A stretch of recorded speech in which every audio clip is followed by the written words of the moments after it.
コラソン、お前調子に乗るなよ。俺は必ずお前に復讐するからな。コラさん、おいコラさん、朝飯できたぜ。そりゃぶち切れられるだろうが殺されやしねえよ。Calm.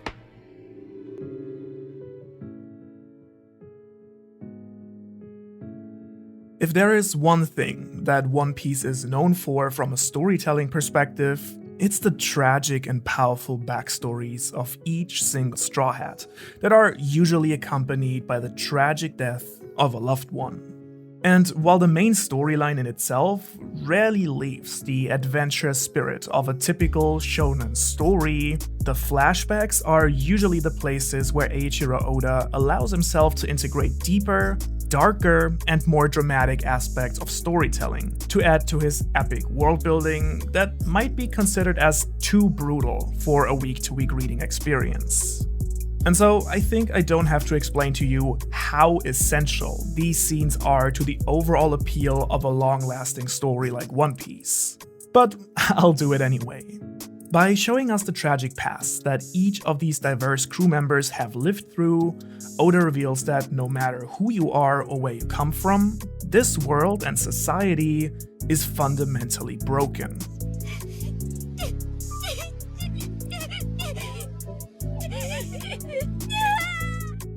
A world that allows for so much suffering, cruelty, and hardship cannot be allowed to continue, and we need someone to change it. Say, a rubber boy with a crew of dreamers.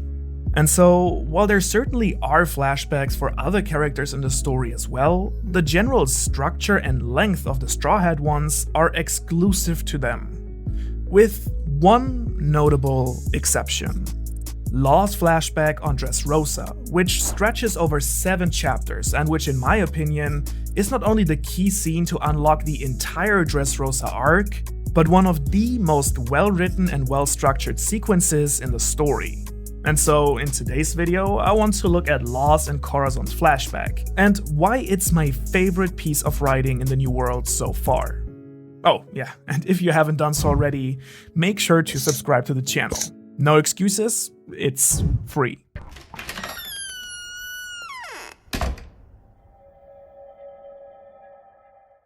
The flashback takes place right before the major battle between Luffy and Doflamingo. When Law is facing off with Trouble and Dofi, we finally get an insight into why Law feels so strongly about the warlord and why his true objective had been Doflamingo all along. The young Law is found by some of the Doflamingo family members after escaping his country. As we will learn, Law is from a country called Flevens that got wealthy on a valuable but very toxic material called Emberlat that shortens the lifespan of each generation drastically by slowly accumulating in the body. And since there's no cure for the toxic effect, Law, as the son of a doctor, knows that he won't even reach his teens before dying a slow and painful death. As if this wasn't tragic enough, however, we learn that the world government, as well as the country's nobles, knew right from the start about the true danger of extracting the lead, however decided to keep it a secret to further enrich themselves at the cost of the other people's lives. And so when the inhabitants of Flevens finally tried to look for help in the neighboring countries, they were attacked and denied entry out of fear of contagion. In a last attempt to get help, the people took up arms, which gave the other kingdoms the necessary justification to invade and kill every single citizen, including the orphan kids that Law had lived with after the death of his parents. Seeing them shot in the streets as the hospital that his sister was lying in went up in flames, pulled the young Law into a deep darkness. Severely traumatized, just as the young Doflamingo, he turned his despair into feelings of hatred and revenge. Sister!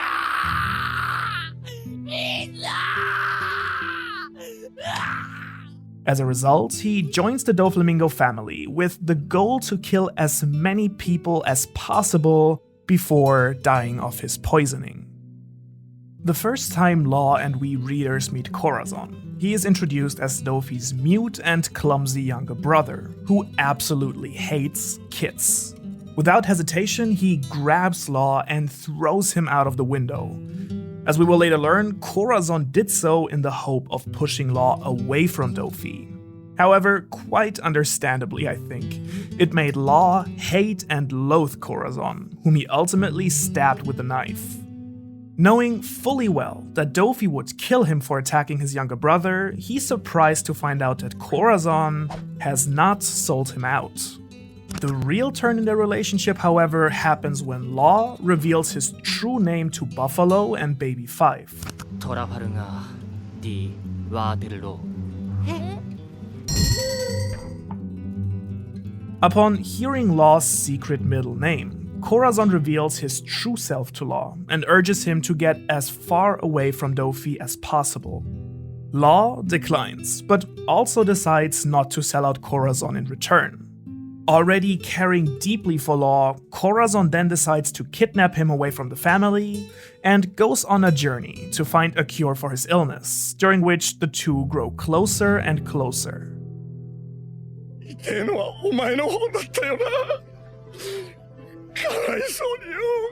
Finally, when Law's condition has worsened to a worrying degree, they get intel from Doflamingo that they have found the location of the 𝚑𝚑𝚎 𝚘𝚗𝚒, the so-called ultimate devil fruit, capable of both switching personalities and matter, as well as bestowing eternal life on another at the cost of the user's own life.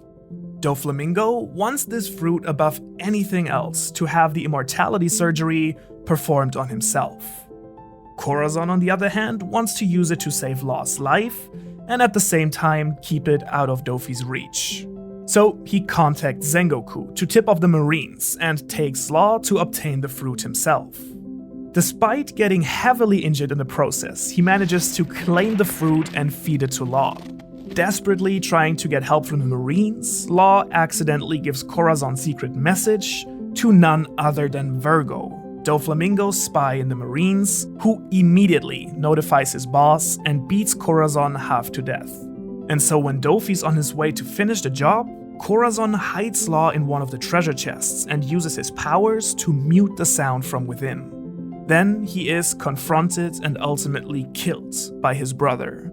Holding on to life, not to give away Law's cries, he finally dies lying in the snow with a smile on his face.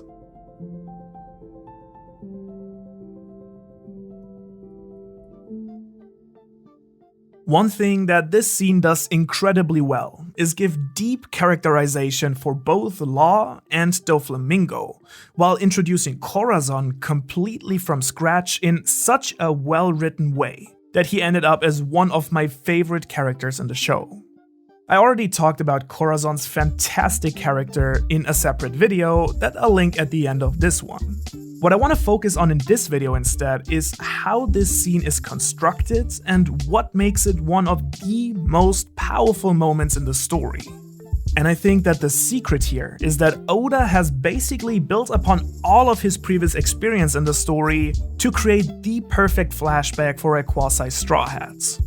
As a result, Law, basically being an honorary Straw Hat member at this point, has the incredible luck of getting a backstory that builds on only the best elements of previous Straw Hat stories.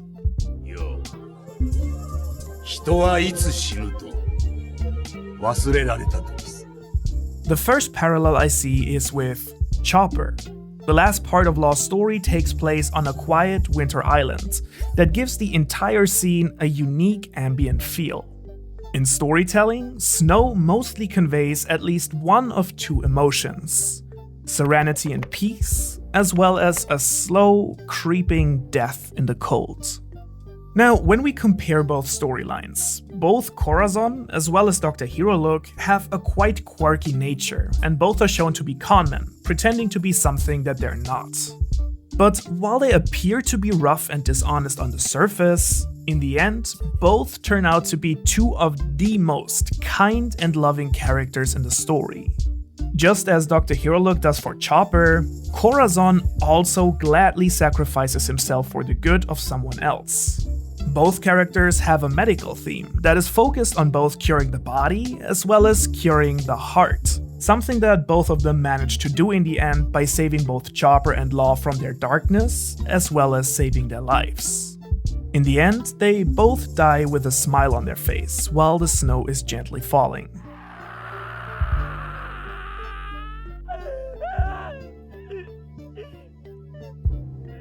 I think you could even compare Dr. Kureha and Sengoku as forces sympathetic to their cause, that in the end are unable to really do anything for them and have to mourn their death. And of course, both Chopper and Law end up becoming doctors and pirates that end up traveling with Luffy. And finally, the big theme of inherited will that is introduced to us on Drum Island is strongly repeated with Corazon, because in the end he is the one that sends Law on his mission to find out more about the will of D. Now, another flashback that we can draw from is Nami. Just as Nami grew up as a member of a ruthless and immoral pirate, Law did the same thing. Both Nami and Law were fueled by the anger of an unjust world. In other ways, however, we also have some Sanji in there, as Law goes from the toxic and hateful environment of the Doflamingo family to traveling with Corazon, just as Sanji broke away from the Windsmoke family to live and be raised by Jeff.